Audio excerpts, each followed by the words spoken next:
مولانا ابوالکلام آزاد کی حالات زندگی۔ مولانا ابوالکلام آزاد 11 نومبر 1888 کو مکہ مکرمہ میں پیدا ہوئے۔ ان کا اصل نام ابوالکلام تھا اور وہ ایک معروف مسلمان مفکر، مصنف، شاعر، سیاسی رہنما اور آزادی کے متوالے تھے۔ ان کا خاندان ہندوستان سے تعلق رکھتا تھا، لیکن ان کے والدین کا مکہ مکرمہ میں سکونت اختیار تھا۔ ابتدائی زندگی اور تعلیم۔ مولانا ابوالکلام آزاد کی ابتدائی تعلیم مکہ مکرمہ اور پھر ہندوستان میں ہوئی۔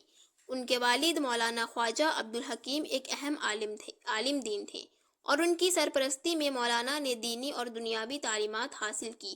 ان کا تعلیمی سفر شروع سے ہی ایک ممتاز مقام پر تھا اور انہوں نے اپنے زمانے کے اہم علماء کرام سے تعلیم حاصل کی۔ سیاسی جدوجہد۔ مولانا ابوالکلام آزاد کی سیاسی زندگی کا آغاز برطانوی راج کے خلاف تھا۔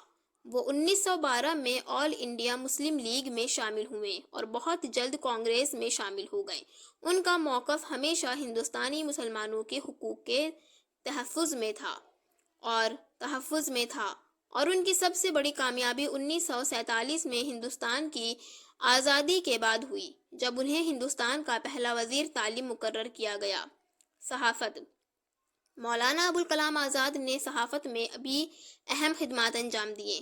1920 میں انہوں نے الہلال اور البلاغ کے نام سے 2 مشہور اخباروں کی بنیاد رکھی، جن میں انہوں نے مسلمانوں کے حقوق اور آزادی کی اہمیت کو اجاگر کیا۔ ان کی تحریروں نے عوام میں بیداری پیدا کی اور برطانوی حکومت کے خلاف احتجاج کو تیز کیا۔ دینی اور فکری خدمات۔ مولانا ابوالکلام آزاد نے اپنے علم و فکر سے مسلمانوں کی دینی اور دنیاوی ترقی میں نمایاں کردار ادا کیا۔ ان کا عقیدہ تھا کہ علم اور تعلیم ہی قوم کی ترقی کی اصل بنیاد ہے۔ ان کی کتاب غبار خاطر ان کے نظریات اور تجربات کی عکاسی کرتی ہے۔ آزادی کی تحریک۔ مولانا ابوالکلام آزاد نے 1942 کی تحریک آزادی میں بھرپور حصہ لیا۔ وہ تقسیم کے مخالف تھے اور ہندوستان کے مسلمانوں کے لیے ایک مشترکہ قومی شناخت کے حامی تھے۔ ان کا کہنا تھا کہ مسلمان اور ہندو دونوں کو ہندوستان میں ایک ساتھ رہنا چاہیے۔ وزارت تعلیم۔ آزادی کے بعد مولانا ابوالکلام آزاد ہندوستان کے وزیر تعلیم بنے اور انہوں نے تعلیمی نظام کو بہتر بنانے کی کوشش کی۔ انہوں نے اعلیٰ تعلیمی اداروں جیسے انڈین انسٹی ٹیوٹ آف ٹیکنالوجی (IIT) کی بنیاد رکھی۔ وفات۔ مولانا ابوالکلام آزاد 22 فروری 1958 کو نئی دہلی میں وفات پا گئے۔ ان کی وفات میں پورے ہندوستان میں غم کی لہر دوڑ گئی، کیونکہ وہ نہ صرف ایک عظیم عالم بلکہ ایک دلیر رہنما بھی تھے۔ وراثت۔